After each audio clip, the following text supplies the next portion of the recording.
Selamat pagi Bapak Ibu Saudara sekalian, semoga sukacita dari Tuhan tetap menemani kita semua. Dari kita bangun pagi, dari kita mengerjakan setiap aktivitas sehari-hari, dan sampai malam hari kita tidur, selalu ada sukacita dari Tuhan. Pada hari ini, pada pagi ini saya mau membagikan satu bagian firman Tuhan yang saya renungkan dan saya dapat dari surat Paulus kepada jemaat di Roma. Tepatnya di Roma pasal 8 ayat 13-14. Begini. Sebab jika kamu hidup menurut daging, kamu akan mati. Tetapi jika oleh roh kamu mematikan perbuatan-perbuatan tubuhmu, kamu akan hidup. Semua orang yang dipimpin roh Allah adalah anak Allah. Sekali lagi. Sebab jika kamu hidup menurut daging, kamu akan mati. Tetapi jika oleh roh kamu mematikan perbuatan-perbuatan tubuhmu, kamu akan hidup. Semua orang yang dipimpin roh Allah adalah anak Allah. Bapak Ibu Saudara sekalian, saya waktu remaja itu sering kali, ya nggak tahu ya sesering apa, anggap saja kadang-kadang. Tapi kayaknya karena saya tahu saya nakal, jadi saya anggap sering. Jadi saya sering itu tidak mendengarkan kata-kata orang tua saya. Kenapa? Karena itu kan masa-masa remaja. Masa-masa di mana saya beralih makin dewasa, bukan anak-anak lagi, mengerti pengetahuan-pengetahuan baru, hal-hal baru yang orang tua saya tidak tahu. Jadi seringkali kalau orang tua nasihatin atau apa, pasti kan kalau nggak dalam hati ataupun yang keluar dari mulut jawabannya adalah, wes ngerti, wes seru, gak usah dikandani. Ya gitu. Kita merasa sudah tahu, kita merasa sudah bisa, jadi tidak perlu diberitahu lagi.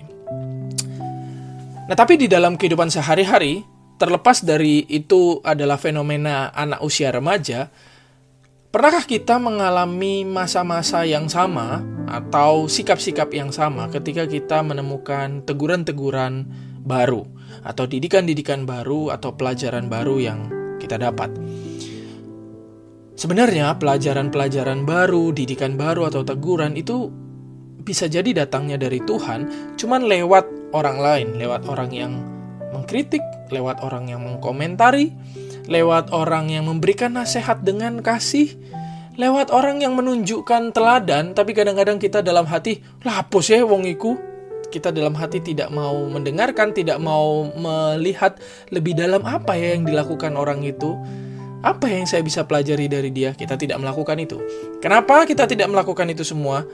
Dan sangat mungkin itu terjadi karena kita sudah merasa kita lebih bisa, lebih ngerti, lebih dewasa, lebih berpengalaman. Atau mungkin kita juga punya parameter atau tolok ukur kedewasaan rohani. Yang itu kita tempelkan pada diri kita. Contohnya adalah misalnya, saya lebih sering pelayanan, jadi saya lebih dewasa rohani daripada dia. Ngapain saya mendengarkan omongannya dia? Ngapain saya mendengarkan tegurannya dia? Atau melihat dan mencontoh teladan dari dia? Atau kalau Bapak Ibu Saudara menganggap bahwa yang paling banyak baca Alkitab dan baca buku adalah yang dewasa rohani, dan kita melihat kita adalah orang yang seperti itu, banyak baca Alkitab dan baca buku, kita merasa dewasa rohani, lalu kita tidak membuka telinga dan hati kita pada teguran, pada didikan baru dari sekitar kita. Permasalahannya sama kan seperti anak-anak remaja. Kita merasa sudah dewasa, sudah gede, sudah ngerti, sudah pengalaman, sudah makan asam garam, obat, air tawar, wah macam-macam. Jadi tidak perlulah saya mendengarkan. Tapi Bapak Ibu Saudara sekalian, bagian ini menarik. Semua orang yang dipimpin roh Allah adalah anak Allah. Saya mau jelasin dua hal. Hal yang pertama adalah sedewasa apapun kita Bapak Ibu Saudara sekalian, kita itu di hadapan Tuhan tetap anak. Seberpengalaman apapun kita, sebisa apapun kita itu adalah anak. Dan karena kita itu adalah anak, Bapa kita itu mendidik kita.